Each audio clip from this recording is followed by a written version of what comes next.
Hi, I'm Gavin.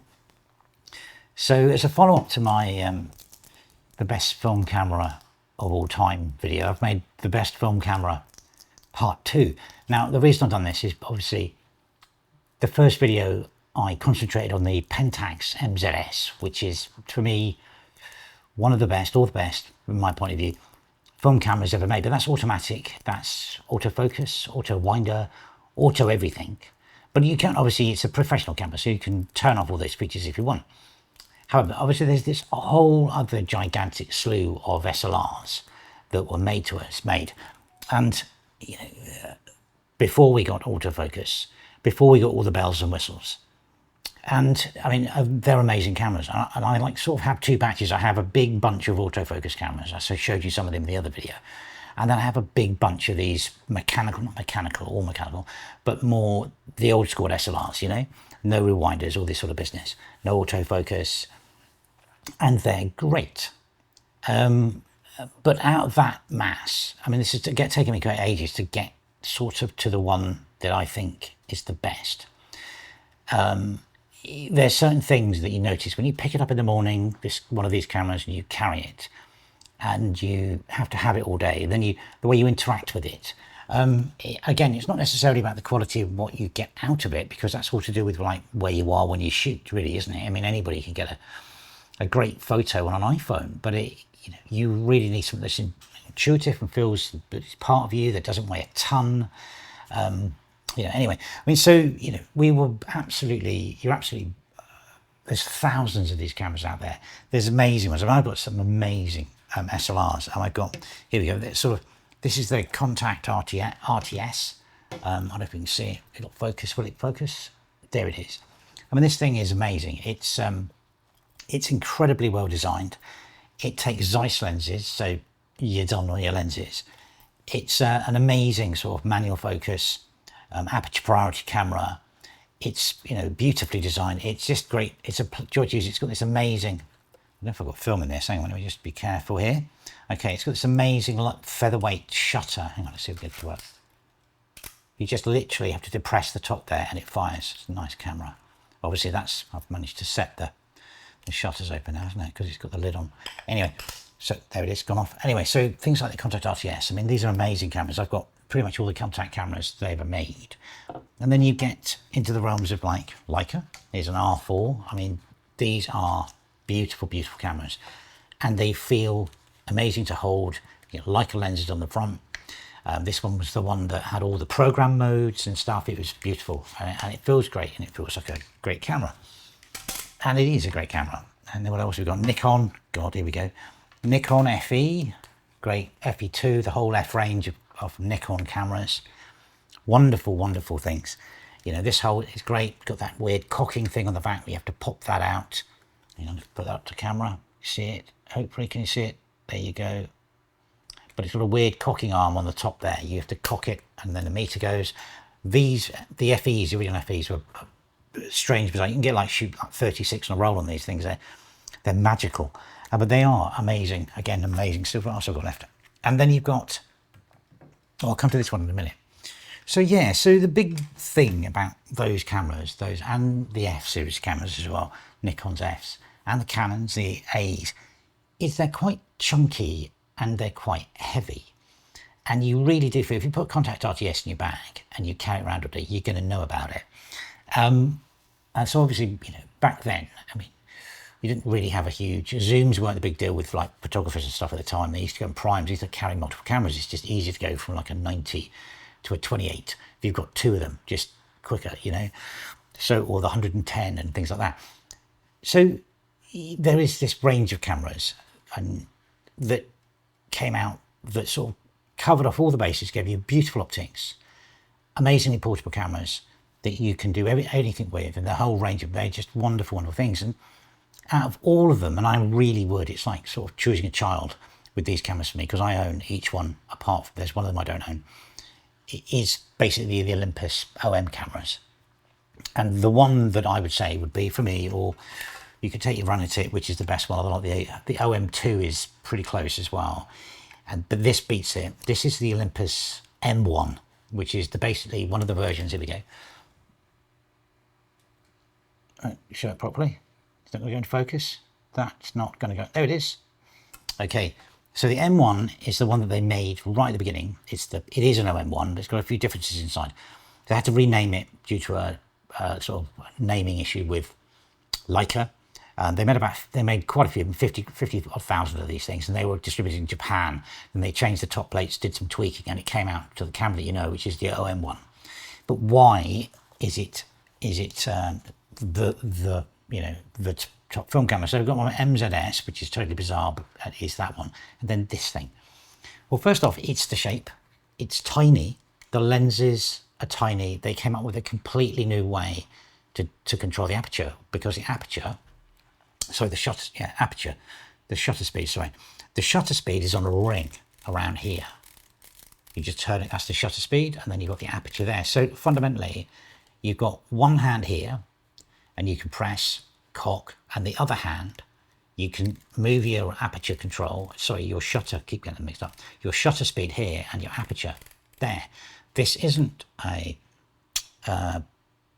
aperture priority camera or program mode or anything. This is literally, you open it, you take a photograph, you use your metering inside, you turn your shutter speed and your aperture, so it's pretty much old school, and you take your photograph. All these other ones, these other ones like the Contact and stuff like this, these are much cleverer. They've got aperture priority built into them. But you can sort of see it's like, hang on, even Contact was better. If I wanted to change the shutter speed on this thing, I have to change the top dial here. And I've got the apertures here. So it is quite nice on those. Again, the same thing with the Nikon. You've got shutter speed on the top, aperture here. But yeah, so Olympus nailed it with this thing. I'll put a link to the video to this. I did an in-depth deep dive on this camera.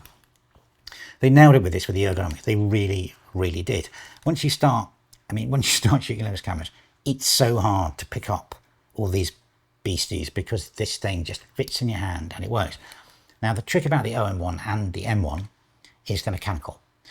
So it doesn't matter. It just takes a single LR44, SR44 in the bottom. It doesn't matter if your meter's not working.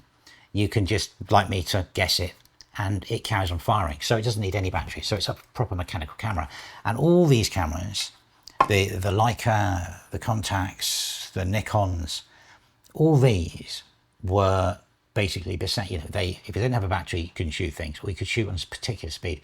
And each manufacturer over a period of time made their own mechanical camera. I mean, so I think it's the R6 was the Leica mechanical one. Pentax got its K1000. Contacted the S2, I think was their mechanical. And Nikon's got, we can't remember which one of the Nikons is the mechanical. FE, there's the other one, isn't there? Can't remember. Anyway, there's a Nikon, which is mechanical. Because obviously, if you're going out in the world and you don't have batteries, back then, and I don't suppose batteries as available as they are today, and you lose your battery, you don't want to lose your camera. So these things, it's mechanical, massively reliable, take it anywhere. All you need to make sure is you've got film. Don't worry about the batteries.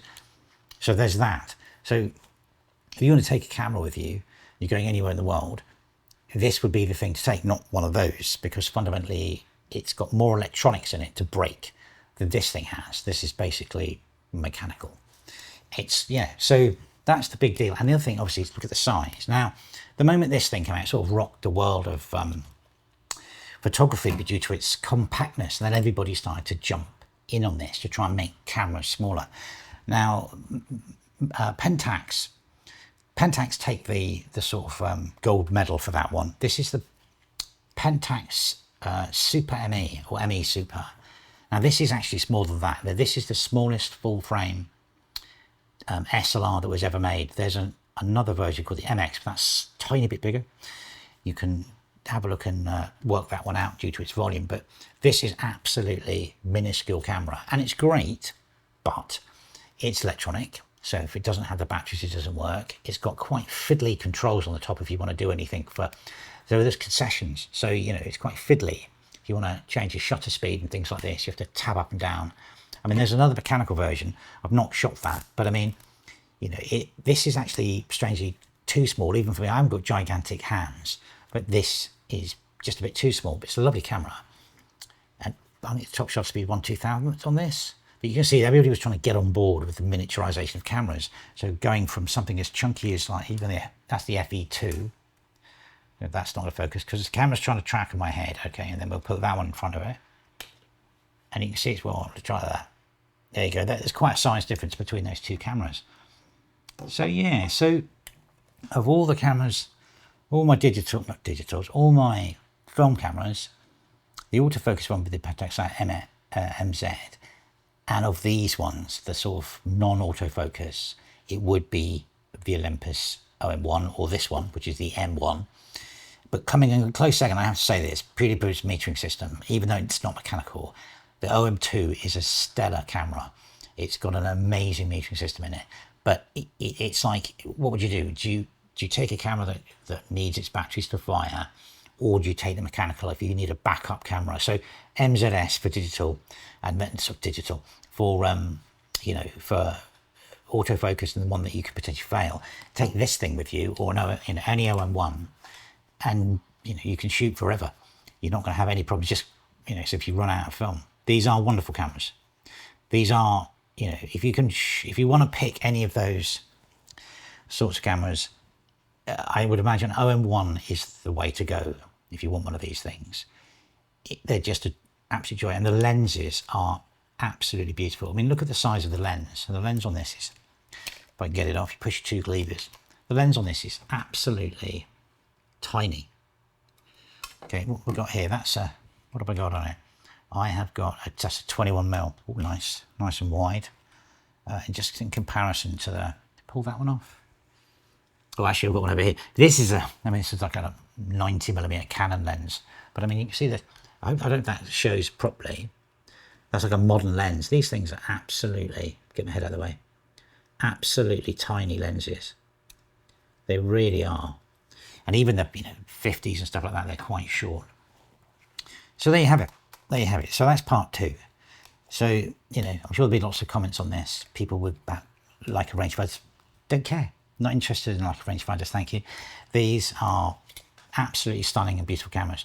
And in fact, if you want to go down the Leica route, someone actually said if Leica made SLRs, they'd have made this. They got somebody else to make this for them, basically. But this is the one. Anyway, there you go. Enough rambling. Thanks for watching.